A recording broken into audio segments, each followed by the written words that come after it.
So to explain the behavior of a comparator, here we have a signal generator, and it will take in an input, and then it'll compare that input to our V minus, which happens to be connected to ground, so they'll compare that value to 0 volts. So let's say our signal generator input is 1 volt. 1 volt is greater than 0 volts, so it will have a positive power supply of 5 volts go through here, and then the LED will turn on. If our signal generator input was -1, it'll compare it to our V minus of 0. -1 is less than 0, so we'll have a negative power supply of -5, and our LED would not turn on. So here we have modeled out a circuit that we had drawn out earlier. So earlier I had also said that if the signal generator input was greater than 0, greater than our V minus, then our LED would turn on.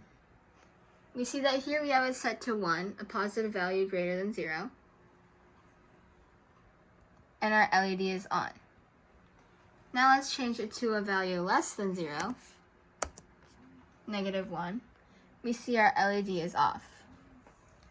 This is because it is comparing it to 0, less than 0, so our output will have a negative power supply of -5. If it is a -5, that means our current will be flowing this way, so our LED will not be turning on. So here we have the circuit modeled in figure 5a. Using a potentiometer, we can adjust the values of R1 and R2, but the sum of the resistive value of the potentiometer will stay 1K. And we are comparing these adjusted values to our V+, which is a constant of 2.5 volts, which we solved using the voltage divider equation, where V out equals V in times R1 over the total resistor value. And then here our V in would be 5 volts, and we multiply it by 1K over 2K, which is the 1K, and then the total resistor value of the resistors in series, which is 2K. So 1 over 2 times 5 is 2.5 volts, which is what we're comparing to. And then if our potentiometer gave a value less than 2.5 volts, then we have a positive power value, so it follows the current here, and our LED would turn red. Our red LED would light up.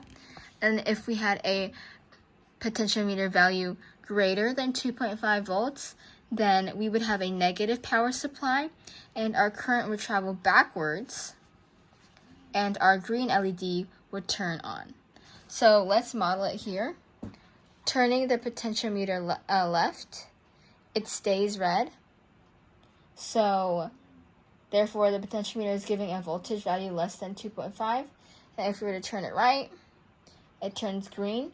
So our potentiometer is giving a value greater than 2.5.